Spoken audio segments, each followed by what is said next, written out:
Good morning. Let's explore the 21st and final homage to Tahada from this set of 21 homages. I'll begin by simply reading to you the quatrain. Homage to you, adorned with three natures, perfectly endowed with peaceful strength. You destroyed demons, zombies, and yakshas, O Ture most exalted and sublime. Let's camp out at the first line. Homage to you, adorned with three natures. So, in this context, that is a direct reference to body, speech, and mind. But so what? All humans have a body, speech, and mind. All living beings have a body, speech, and mind. Let's go a little deeper.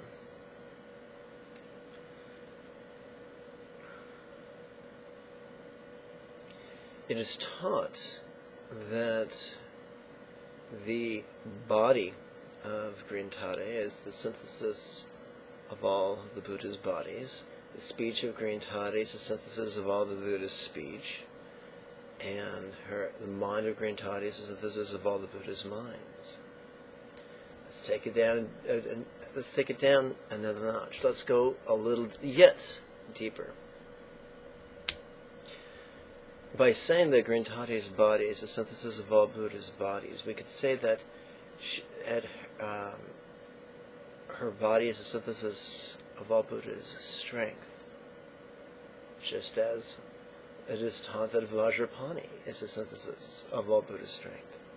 Just as her speech is the synthesis of all Buddha's speech, or all Buddha's compassion, just as Chenrezig is the synthesis of all Buddha's compassion. And at her heart, we could say that she's the synthesis of all Buddha's minds. She's the synthesis of all Buddha's wisdom, just as Manju Shri is the synthesis of all Buddha's wisdom. If we were to play with this, in terms of Tantra, we often talk about the Mahayoga, the Anuyoga, the Anta-yoga, also known as the creation stage, the completion stage, and the great completion stage. So if we were to explore this first line in terms of the creation stage, we could say that making offerings to Green Tara creates just as much good karma as making offerings and reciting the mantras for all the Buddhas. And that we can invoke the blessings of all the Buddha's strength, all the Buddha's compassion, and all the Buddha's wisdom, simply by making offerings and doing visualizations and reciting the mantras of Green Tare. But wait, there's more. When we talk about the three natures in Hayasuga Tantra, we typically are speaking of body, speech, and mind. And when we think of body, speech, and mind in Hayasuga Tantra, we think of the crown chakra, the throat chakra, and the heart chakra. And when we think of chakras, yes, we could think about visualization of deities and the body mandala, which is the purview, the domain of creation stage. Or we can think about the channels, winds, and drops of the completion stage, also known as Anu-yoga. And this is really, really cool. One of the tragedies of Tantric Buddhism, as preserved in Tibet, is that often students have to wait years and sometimes decades before being taught the completion stage practices.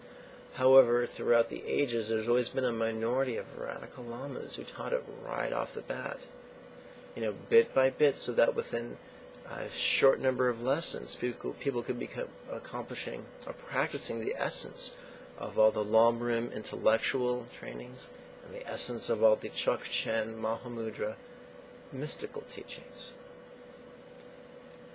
Despite the obfuscation, despite the elitism,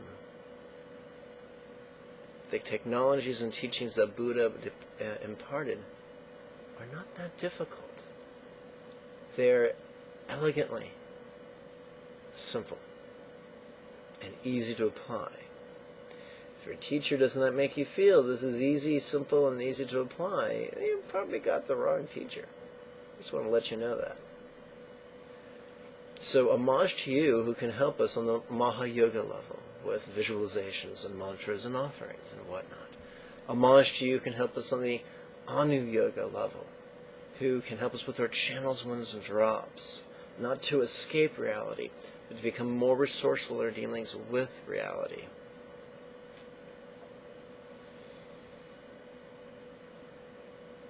Thirdly, and most subtle, would be the homage to you adorn three natures. Our visual experience, our auditory experience, and our kinesthetic experience, be it physical sensuality or emotional sensitivity. And this is a reference to either Sutra Mahamudra or Great Completion Stage or Ati Yoga or Dzogchen. Pretty much the same thing when you get beyond the silliness. I like to call it the Mahamudra of awareness and letting go. Whether it's sensation and letting go, or sound and letting go, or sight or letting go, or simply the spontaneous experience and letting go. Whether it's using 3-syllable contemplations or 1-syllable contemplations. And so, homage to you adorn three natures is a really wonderful way to end this set of empowering homages to Tata, because it says, or at least infers, that no matter where you're at in your learning on the path, no matter where you're at physically or mentally, whether you have, whether you're doing an outer practice, an inner practice, or a secret practice, whether you're doing a coarse practice, a subtle practice, or a very subtle practice, whether you're doing visualizations, offerings, mantras, channels, winds, and drops, or simply the nature of awareness itself. I'm trying to stay out of these white lines. When you were a kid and you play like these white lines are lasers. Anyway. No matter what you're doing, no matter what technology is you're practicing, Green Tata can help.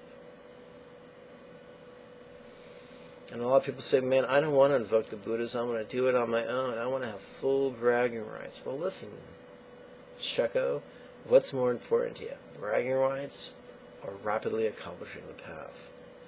I'll choose a big slice of humble pie and rapid accomplishment over self-reliance and spiritual failure. But that's just me. How about you? Now that we've camped out on the first line, let's explore the remaining 3 lines.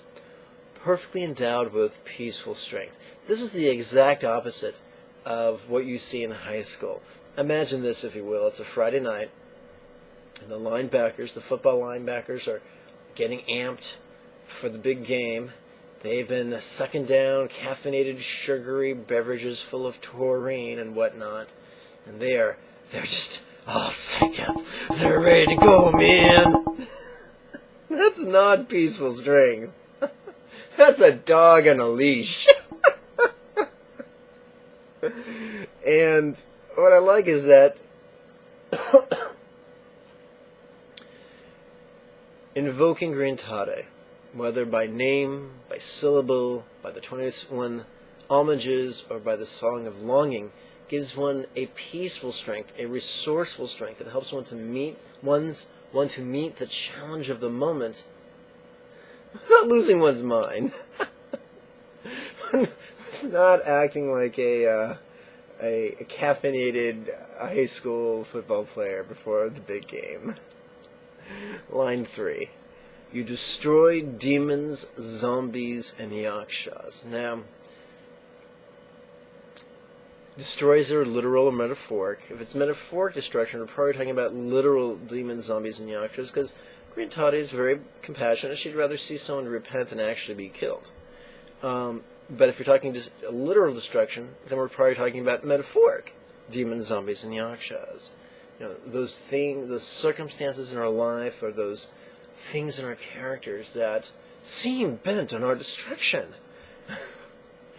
Whether it be something as easy as anger, fear, and sadness, or something as heavy-hitting as rage, terror, and despair. Green Tata ain't no problem. Green Tata can help us each with these things. And sometimes the greatest technique, way that Tara helps us is through technique and blessing. So in other words, if you haven't learned to dialogue with Green Tate, then find a teacher who can teach you how to do that, and to give you instructions, and take you by the hand, so that the team of your Buddha, Green Tate, and your teacher's instructions, and yourself, can prevail. And so it concludes in the conclusion of not only the entire, quatrain, but the entire set of praises is Oture, most exalted and sublime. And this really smacks of heartfelt devotion. Sublime is a strong word. And the neat thing is, even mouthing words of praise can go a long way to shifting our heart, shifting our energy, shifting our thoughts, and giving birth to real devotion, which is blissful and pleasurable and centering, and can help us not only to practice with greater resourcefulness, but also to practice the yogas of bliss and letting go. I hope you've enjoyed learning these set of 21 praises. I invite you to practice them at least once every morning and at least once every night. I would not describe this as a substitute to your Lam Rim and Chokchen practice. Rather, I would describe this as an augmentation. I use it as a preparatory practice. It's kind of like those commercials you see for hair rinse where the woman in the shower puts this stuff in her hair and then she combs it through. You really can't comb this stuff. Well, what I found is that reciting or chanting the 21 tatas before practice really serves the practice. And so what I typically do 9 times out of 10 is, after reciting the 21 homages to Green Tata, I do what I call a 3-line prayer. 3-line prayers are inspired by Tsongkhapa's 3 principal aspects of the path: renunciation, compassion, and wisdom. So the first prayer is typically about me or the person I'm praying for. The second prayer is taking those individual needs and translating them into universal needs. And the third aspect, or the third bit of the prayer, is really just about letting go. So allow me to give you an example. Let's pretend you are just feeling yucky one morning, physically under the weather. So that awareness of feeling yucky inspires us a hatred of feeling yucky, and which would fit in the renunciation category. So we'd simply say, Om Tate Tutare Ture Soham. May I be freed from yuckiness and its causes. And then we remember that we're not the only ones who feel this way. Hundreds of thousands, innumerable living beings are struggling with feeling yucky, or at least could be. And so we choose to use our self-centered hatred of yuckiness as a springboard to jump into universal compassion. So we therefore would pray, Om Tate Tutare Ture Soha. May everyone be freed from yuckiness and its causes. And then the third bit, and arguably the most important bit, is letting go. And letting go is obviously easier said than done, but it begins with intention, doesn't it? So we start again with the mantra, Om Tate Tutare Ture Soha, and then the intention, completely letting go. It's not an affirmation, it's an intention. Affirmation is saying, this has already happened. Attention is saying, this hasn't happened yet, but I want it to happen, and so I'm guiding my energy and my creative thought towards that goal. There you have it. I'm going to now chant the final quatrain using the bookend chant.